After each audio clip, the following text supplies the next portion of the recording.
A pitcher, with a condition so cruel she can only throw 3 full-power pitches per day, joins a public school baseball team chasing the impossible dream of reaching Koshien.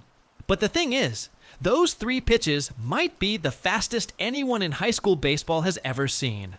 And the captain who recruited her has a plan so insane, it might actually work. This is Strikeout Pitch, and it's from the same author who brought you Hyperinflation.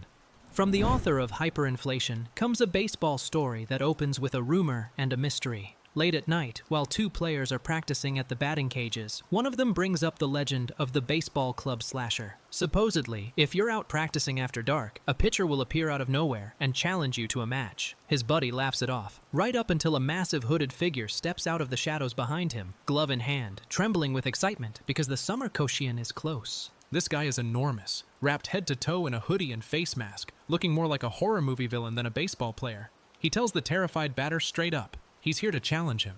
The tension is thick, the atmosphere is creepy, and the batter's friend is practically frozen. But this isn't a slasher flick. It's a pitcher who's been wandering from school to school, hunting for worthy opponents to face before the big tournament. Cut to Heita Kobori, a glasses-wearing senior and the captain of Soha High's baseball club. He's introduced as the captain and second baseman, and he's buzzing with a quiet confidence this year. Even though Soha is just a public school, he thinks the senior class is special enough to make a real run. The scoreboard shows them holding their own against a mid-tier private school, and Heita can barely contain his excitement. This summer, they might actually grab their ticket to Koshien. The game reaches its climax with a massive home run launched off a Soha pitcher. The ball soars, the crowd erupts, and it's a walk-off homer that ends the exhibition match in devastating fashion. Heita stands on the field watching the ball sail away, stunned. His team just lost, and the weight of it hits him. But it's just a practice game, so there's still hope for what lies ahead.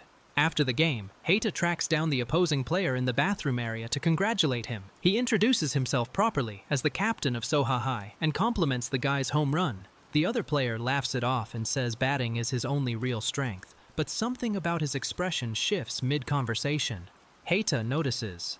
Did something happen to this guy? Now we rewind to Heita's detective arc, because this kid doesn't just play baseball. He investigates it. He's been hearing rumors about the slasher, this mysterious pitcher who's been showing up at schools to challenge batters. Heita has gathered intel from roughly 100 middle school contacts to track the guy down. His teammate is floored. 100 people? Seriously? But Heita just shrugs it off like it's normal to send New Year's cards to half your graduating class. The clues start coming together through pure social legwork. Heita deduces that the slasher is probably a senior because of the way he speaks, polite to people from his own school, but casual with students from other schools when he doesn't know their grade. His teammate is impressed by the logic, even if they can't confirm it yet. They start asking around campus, and within minutes, Heita has a name. Fusetsu, a tall senior who transferred in during junior year. The other students fill in the gaps on Fusetsu. He's quiet, keeps to himself, and isn't in any clubs, just the go-home club. But classmates have spotted him running on his own, and one girl swears he's hiding something because he seems to coast during PE even though he's clearly athletic. Then a bombshell. Someone's cousin went to the same middle school as Fusetsu, and apparently he used to play in a baseball league. He just doesn't play anymore.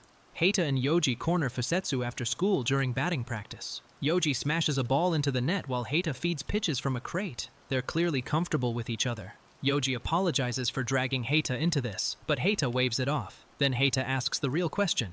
Yoji wants to be a researcher in sports science, right?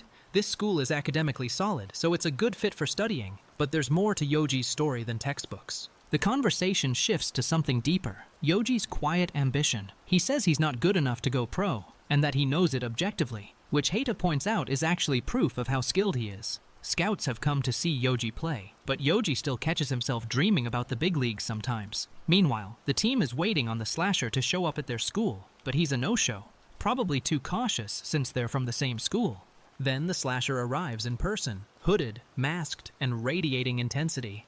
Heita and Yoji spot him lurking near the batting cages and can barely believe it. He's massive up close, and he wastes no time. He announces he's here to challenge them. The Koshien is close, and he says he can barely contain the excitement trembling through his body. Yoji steps up to the plate, and the slasher, Fusetsu, starts his windup. The batter's stance shifts into something serious, the kind of posture Yoji only uses during real games. Even the catcher notices the change. This isn't casual anymore. The silhouette of Fusetsu's pitching motion cuts through the darkness like a blade, and the first pitch is on its way. Fusetsu's pitch is an absolute monster. Yoji was prepared to swing no matter what, but his body just wouldn't move. The ball was too fast. Heita is freaking out on the sideline, wondering if that was 100 miles per hour or even faster. After just one pitch, Yoji understands. This guy is on a completely different level, and everything he thought about keeping up was naive. The questions come pouring out. Yoji asks Fusetsu why he quit baseball if he can throw like that. He must still be practicing, right? Fusetsu's expression darkens, and she reluctantly explains that she can no longer be a pitcher. She only shares this because Yoji already figured out who she is. There's no way someone throws that kind of heat without putting in serious work. So what went wrong? The answer is devastating. The yips. Fusetsu's arm started convulsing, and she literally couldn't release the ball from her hand anymore.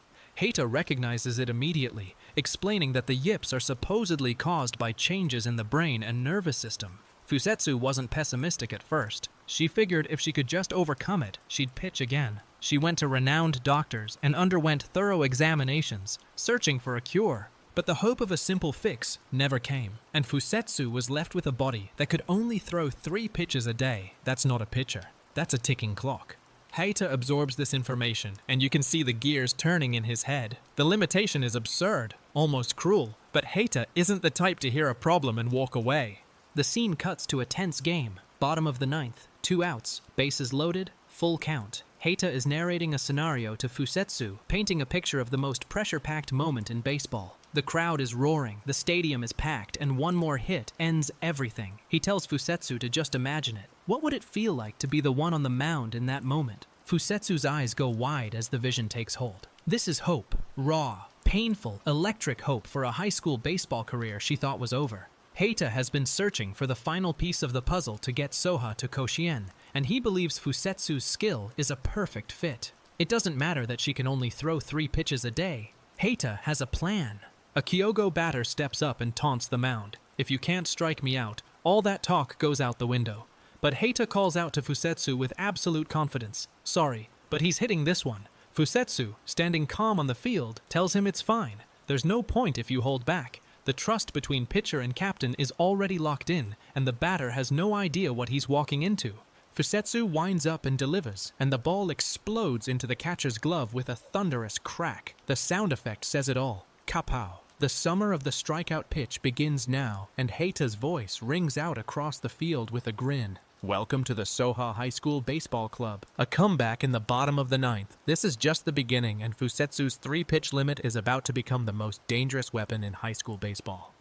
Chapter 2 opens with the school bell ringing and Fusetsu officially arriving at the Soha High Baseball Club room. Heita welcomes him warmly, showing him around and telling him to make himself at home. Yoji greets him too, joking that he expected Fusetsu to have a shaved head like most Japanese baseball players since he loves the sport so much. But underneath Fusetsu's quiet gratitude, there's a trembling question. Can he really play baseball again? Heita wastes no time explaining how things work at Soha. He admits that as captain, he handles most of the behind-the-scenes stuff. Training schedules, organizing matches, all the logistics. On top of that, he keeps track of the players' health, breaks up fights, and even monitors their diets.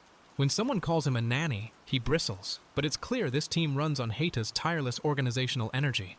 Yoji's role gets clarified too. He's the team's advisor, helping build game strategy alongside Heita. The real coaching doesn't come from one person, it's collaborative. But just as Heita says he'll introduce Fusetsu to the rest of the team, Fusetsu cuts him off. There's something he needs to make clear first, and it's clearly been weighing on him.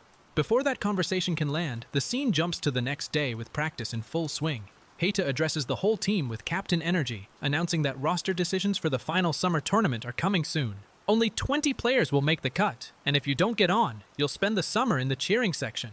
The stakes are real, and every player feels it. This is their last shot to impress. Enter Shoma, the team's current ace pitcher, and he is not happy about the new arrival. He's heard that both Heita and Yoji, the captain and cleanup hitter, personally recruited Fusetsu, which means this isn't just some random addition. Shoma can easily imagine that Fusetsu is no ordinary pitcher, and the rules Shoma himself laid out for a challenge actually work against him. He's weak under pressure, but he proposed a game that only gets harder as it goes on. Heita pulls Shoma aside to an empty room for a private talk, because other members were in the club room earlier, and this conversation needs to stay quiet. He's blunt with Shoma. He knows Shoma is worried about losing the ace position to Fusetsu. Shoma immediately panics, screaming that he knew this was coming, that he's being replaced. But Heita tells him to relax. That's actually impossible. The reason it's impossible ties back to Fusetsu's limitation. Someone overheard Heita talking about Fusetsu's condition, that he can only throw 3 pitches a day at full strength, and that someone climbed up the gutter all the way to the 4th floor just to eavesdrop on the conversation. Heita is half impressed, half horrified, and poor Heita realizes the secret about Fusetsu's yips might already be spreading. Shoma processes all of this, and grudgingly starts to come around. He still feels like having Fusetsu only pitch in tough spots makes him look like a chicken, but he can't deny the logic. It'd be too pitiful to keep Fusetsu off the team entirely just because of the yips. He raises his fist and agrees. If Fusetsu really wants to pitch that badly, he'll allow it, and he'll be counting on Shoma to carry the rest. But Shoma's pride won't let him just roll over. He marches straight to the field and challenges Fusetsu to a strikeout duel in front of the entire team. The rules are simple. They both take turns pitching from the mound at a 9-panel target board, calling their shots, and whoever misses first loses. Shoma frames it as a test. Their captain said Fusetsu is good enough to let Shoma pitch in peace, and if that's not true, the team has no need for him. The rest of the team reacts with a mix of confusion and curiosity. Someone asks why Shoma is picking a fight, and the whispered explanation spreads. Shoma is usually assertive, downright prideful even, and hard to keep under control. But the teammates note they genuinely need another reliever since Shoma is their only decent pitcher. Some are annoyed, some are intrigued, and the duel is officially on. Shoma goes first and nails his called shot, smashing number 5 dead center on the panel board. The crowd goes wild and Shoma is pumping his fist, trash-talking Fusetsu immediately. The spectators confirm it. Hitting a specific panel on command is the kind of thing pros struggle to do on variety shows, and even they have trouble aiming precisely. Shoma's control is legitimately impressive. But then, Fusetsu's first pitch bounces on the ground before hitting the target. The crowd erupts in mockery. It bounced. What kind of crappy pitcher does that? Shoma is cackling, calling Fusetsu a scrub and a loser. But Fusetsu calmly points out there's no rule that says it can't bounce. And besides, Shoma bounced his early throws too. The whole team is baffled. Is this really okay from their supposed secret weapon? Here's the twist Heita catches immediately. Fusetsu can only throw 3 full-power pitches a day, so of course he has to save his strength while there are still panels left. He deliberately bounced the first 2 pitches to conserve his 3 real bullets for the final stretch. It's not weakness, it's strategy, and Heita whispers the explanation to Yoji as the crowd keeps jeering at the apparently terrible pitcher. Shoma keeps hitting his targets, racking up call-outs with precision, but then the board starts getting destroyed. Panels are knocked down and broken, and the remaining targets become nearly impossible to reach. Panel 4 is hanging in the way, blocking the path to number 1. The crowd debates whether Fusetsu can go under it, over it, or bounce it through, but every option seems physically impossible. Yoji screams at Fusetsu. This is it. If he loses here, he can't join the team. But Fusetsu isn't rattled at all. In fact, he's the opposite of rattled. He says he just wants to savor this match. Heita realizes that Fusetsu planned to hit all 5 panels from the very start, deliberately bouncing the first 2 pitches to save his full-power throws for the last 3. He called it before anyone else saw it coming. Now it's time for the first real full-power pitch of the day. Fusetsu grips the ball, eyes locked on the target, and everyone on the field holds their breath. Shoma is trembling, Heita is wide-eyed, and the word comes down like a hammer. Blow it to shreds. The intensity radiating from Fusetsu is completely different from the bouncing scrub everyone was laughing at 30 seconds ago. Fusetsu's pitch detonates into the panel board and obliterates the target. But wait, Shoma fires back and knocks down his called panel too, matching Fusetsu shot for shot. The crowd can't believe what they're watching, and someone in the back yells that they're a total fan now. Both pitchers are locked in, and the score is tied heading into the final round. Then Fusetsu does something insane. Instead of calling an easy adjacent panel, he calls number 9, which is surrounded by already destroyed panels on all sides. Heita's jaw drops as he explains what's happening. Fusetsu is deliberately driving himself into a corner because he's having a blast doing it. The mental strength is off the charts, and even Yoji can barely process how someone thrives under that kind of self-imposed pressure. The duel reaches its climax, and Shoma finally cracks under the pressure, missing his target. He stumbles off the mound, humiliated, with the crowd roaring, but Yoji and Heita immediately rush to his side. Don't feel let down, they tell him, because they lost to Fusetsu in a similar contest too. The whole team sees it now. Fusetsu is the real deal, and Shoma's pride took the hit so the team could gain something extraordinary. But Shoma isn't done. He dashes toward Fusetsu with Yoji and Heita in tow, and the three of them fist bump with the ace's full approval. Fusetsu is officially on the team, and there's a practice game this weekend. Someone notices a figure lurking outside the 4th floor window. Impossible, since there's no balcony. But before anyone can process it, the mood shifts to pure excitement. With the ace's blessing and a practice game on the horizon, Soha High's secret weapon is locked and loaded, and whatever Fusetsu needed to make clear before joining is still hanging in the air like an unthrown pitch. Fusetsu drops a bombshell on the team before the big day. She wants to write a book after playing in the Koshien. The room goes dead silent as she announces that she doesn't care about money at all, and that life is just about finding ways to kill time until you're dead, so she plans to kill time with all her strength. Heita, Shoma, and the rest stare at her like she just spoke in an alien language, but underneath the bizarre philosophy is a raw, unfiltered passion that none of them can deny. Shoma calls Fusetsu the kind of person who always tries to give psychopathic answers on those psychopath quizzes kids pass around. Fusetsu has no idea what he's talking about, because she apparently doesn't have friends who send her that kind of stuff. The conversation spirals into a hilarious tangent about unlabeled vending machine bottles and what color drink you'd pick, with Shoma practically having a meltdown when he realizes his own answer sounds just as unhinged as Fusetsu's. But Fusetsu's weirdness comes with genuine strategic intelligence. Akindo, the star player from the opposing team, has figured out Fusetsu's 3-pitch limitation and wants to exploit it.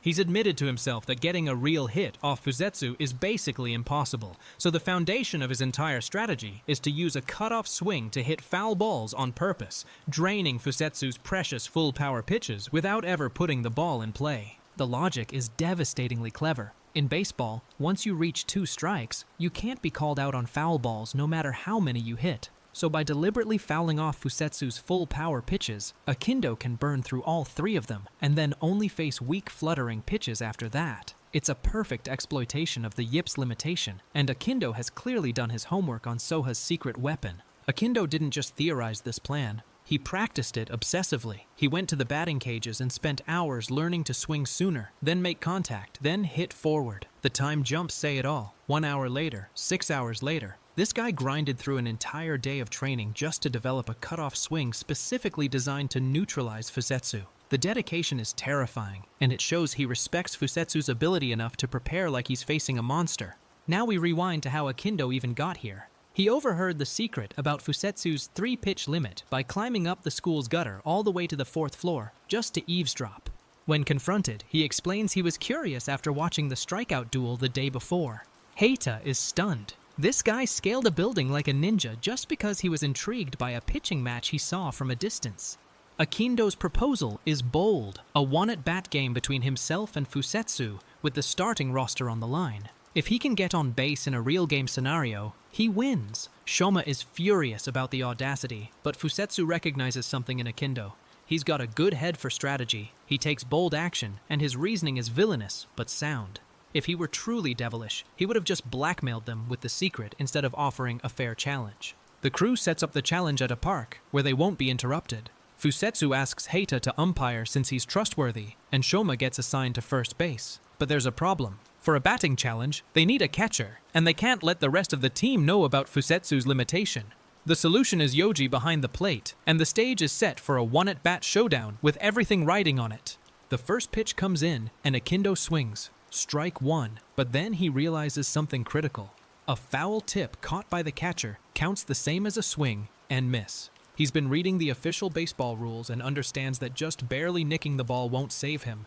He needs real, proper foul balls to execute his strategy. For a guy with only 2 months of actual baseball experience, his rules knowledge is frighteningly sharp. The second pitch reveals the trap Heita and Fusetsu have been setting. They used the first full-power pitch as an opening move, a low and outside pitch that set Akindo's eye level far from the zone. Then the second pitch comes screaming high and inside, and Akindo realizes too late that it felt like the ball was coming straight at his head. It's a deliberate setup. They manipulated his perception across 2 pitches to freeze him on the second strike. Akindo is now cornered at 2 strikes, and Heita has to decide which pitch to call for the kill. The fastball risks being fouled off, but the Niagara fork, Fusetsu's devastating breaking ball, carries the risk of being dropped by the catcher since it drops so violently. Nobody on the team has gotten a real read on Akindo yet, so every pitch selection is a gamble. Heita makes the call. Show him hell. Fusetsu unleashes the Niagara Fork, and Akindo does the unthinkable. He squares up to bunt it. Everyone is shocked because bunting a pitch with that kind of drop should be physically impossible. But even if he manages to foul it off, a failed bunt attempt on the third strike is still an out. Akindo reads the situation mid-swing and pulls his bat back at the last second, pivoting to a full swing instead, desperate to make any kind of contact. The Niagara Fork drops so violently that the catcher can't handle it cleanly. It slams into Yoji's body instead. Yoji goes down hard, and for the first time, he's catching a full-power Fusetsu pitch directly. The speed and power are more than he ever could have imagined, and he's furious. Why didn't Fusetsu warn him the pitches were this insane? Just catching the ball takes everything he's got, and the sheer physicality of Fusetsu's arsenal is finally hitting home. Then comes the bouncing flutterball, a pitch that bounces off the ground and flutters unpredictably toward the plate. Akindo swings through it wildly, completely fooled. He's reeling, trying to figure out if they somehow read his mind, because they predicted he'd use a cutoff swing and that he'd rule out a flutterball on the first pitch. The answer is simpler and scarier. They just read every element of his strategy and countered it perfectly. Akindo's check swing on the next pitch sparks a wild argument. Shoma screams it was a swing. The umpire Heita rules it a ball, and Shoma nearly loses his mind. Heita calmly explains that there's no strict definition for whether a check swing counts, and that the catcher can request a review.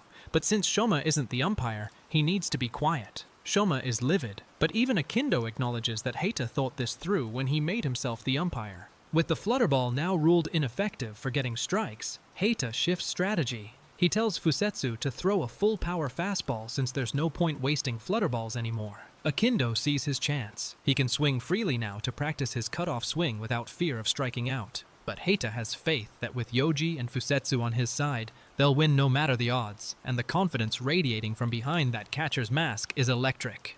The day of the weekend practice game finally arrives, and Ms. Agawa, the team's coach and classic literature teacher, shows up in full uniform looking like she just rolled out of a bar. She hardly does any coaching, drinks like a fish, and walks around with a red face all day. Fusetsu immediately tries to challenge her to a game thinking she's a player, and the team has to physically restrain the situation. When asked what the 3 skills of baseball are, she answers hitting, fielding, and rum.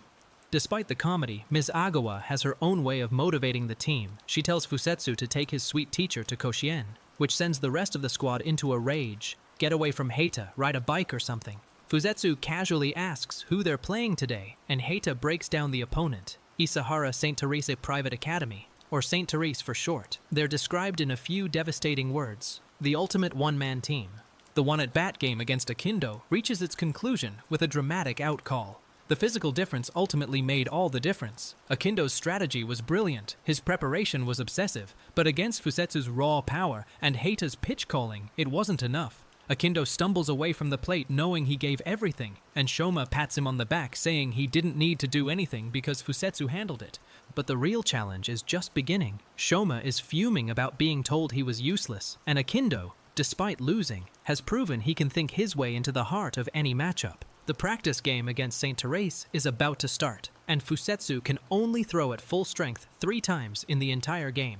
With Shoma on the mound as the starting pitcher, and Fusetsu waiting in the wings as the ultimate closer, Sohahai's strangest weapon is about to face its first real test against a team built around a single dominant player. Ms. Agawa kicks off game day by begging Fusetsu to take her sweet teacher self to Koshien, complete with baby talk and a heart. The entire team screams at her to go by herself and ride a bike or something. Fusetsu, completely unbothered, just asks who they're playing today. Heita breaks it down. Their opponent is Isahara St. Therese Private Academy, and to sum them up in a few words, they're the ultimate one-man team.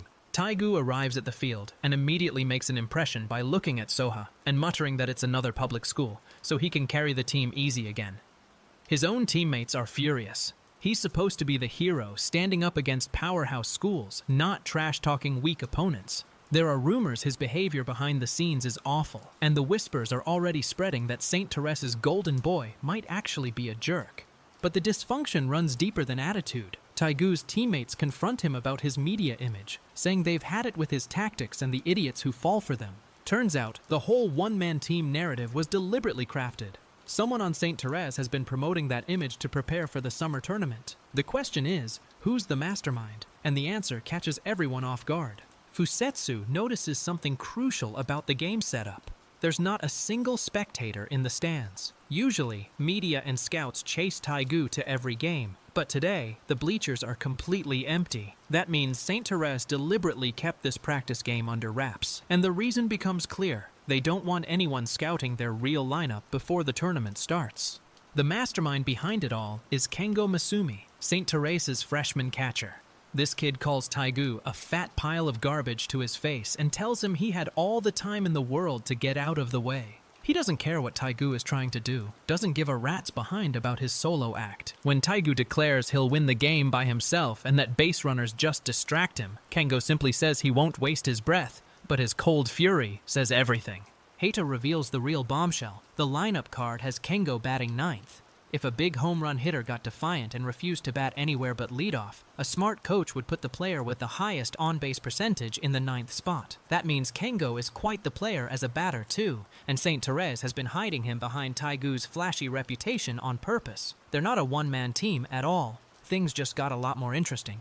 The game kicks off with Kyuu as the leadoff batter, and Soha's players are shocked. Why is a power hitter batting first when you'd score more with runners on base? Heita just chuckles and says none of them understand a thing. Kyuu steps into the box, and the tension ramps up immediately, because Shoma is on the mound facing the final boss right out of the gate. Kyuu doesn't waste time. He points his bat toward left field and calls his shot, announcing this one's going out of the park.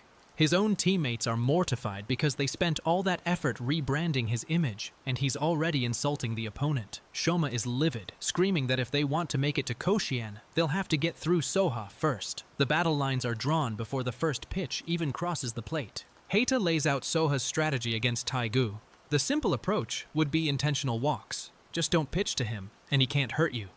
Kyuu gets walked a lot in real games, and he once picked a fight with a pitcher who walked him 4 times in a row. But Heita refuses that route. They're going to face Kyuu head-on, because the real goal of this game is to drive Shoma into a corner and test how he handles pressure. Shoma is confused when he hears the plan is to rely on Fusetsu whenever things get dicey. He snaps back. It worked fine in the one-at-bat challenge, so why wouldn't it be okay? But the team pushes back, saying he's dodging the real issue. The idea that an ace has to pitch alone is outdated, and switching pitchers in and out is common sense now. Shoma has known this ever since he watched Fusetsu and Akindo's duel. He just kept pushing the thought aside. Yoji proposes the brilliant tactical framework. If they switch Fusetsu in at 2 strikes, he gets a strikeout with just 1 pitch, meaning all 3 of his daily full-power throws become guaranteed outs. Shoma's job is to aim at the edge of the strike zone and get batters to 2 strikes, and he can even throw up to 3 balls without worrying. It takes the pressure off Shoma, while maximizing Fusetsu's nuclear option. Shoma's face lights up with the realization Fusetsu can just back him up. All his worries fly away like a cicada, and he's suddenly overflowing with confidence, grinning ear to ear. The test is on, and everyone is watching to see how long this good mood lasts. Kyuu smirks from the St. Therese dugout, whispering that he wants to see what happens when Shoma gets cornered. Fusetsu takes a completely unexpected approach to motivating the team. She announces she's an instrumentalist and has recently come to understand that cheering actually amplifies certain people's abilities. The teammates call her out immediately, saying they've never seen her cheer once. Her response is perfectly Fusetsu. Having such a useful tool available and not using it would be malpractice, so everyone should hurry up and set the stage for her to shine. The entire Soha dugout collectively loses their will to live. Fusetsu's motivational speech has the opposite effect. Everyone has never felt less motivated in their lives. But that's the twisted genius of it, because the real strategy Heita and Fusetsu have been cooking up isn't about inspiration, it's about keeping Shoma emotionally stable, and the accidental comedy is actually doing the job.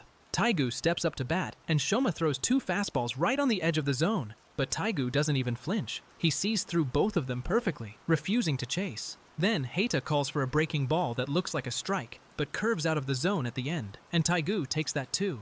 The realization hits Heita like a freight train. They're dealing with a genius who can predict pitches he's never even seen before. The top of the second inning sees Shoma finding his groove. Heita makes a diving play on a grounder to second. The defense clicks, and St. Therese is held to 4 batters. The team hypes Shoma up, praising his breaking balls and pacing. Ms. Agawa notes his pitches are breaking well today, but Heita whispers the truth. Whether they win or lose depends entirely on Shoma's mood, so please watch what you say, coach. Then the real test arrives. A St. Therese player named Kengo smacks a hard hit into shallow left, and suddenly there's a runner on base with Taigu coming up next. The narrator notes that Kengo usually just tries to get on base through walks and soft hits to stay under the radar. But since he doesn't have that burden in this off-the-books game, his shackles have come off. Fusetsu is called to the bullpen, and the nightmare scenario is here. If Taigu homers, that's 2 runs at once. Heita has been playing 4-dimensional chess this whole time.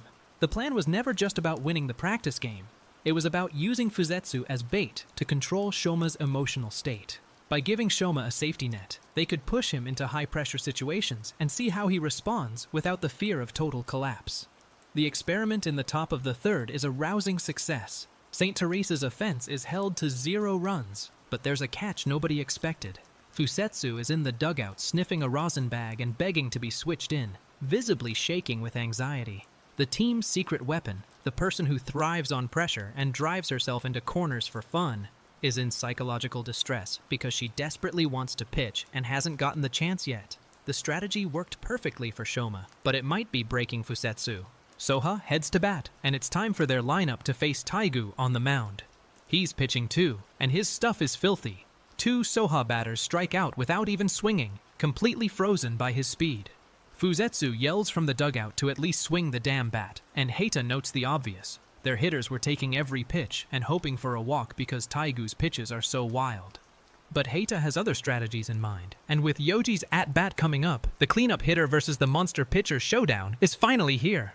Fusetsu breaks the 4th wall to explain batting order fundamentals. In Japan, the top of the lineup gets the most at-bats and needs high on-base percentages. The middle slots are for power hitters who drive in runs, and the bottom of the order goes to weaker batters who often hold key defensive positions like pitcher. Taigu is the exception to every rule, dominating both pitching and hitting from the leadoff spot. The inning ends scoreless for Soha, and Shoma screams that this isn't how it's supposed to go. But Fusetsu is already buzzing because batter number 1 is coming up next, which means Taigu is about to step back into the box and Fusetsu might finally get her chance to pitch.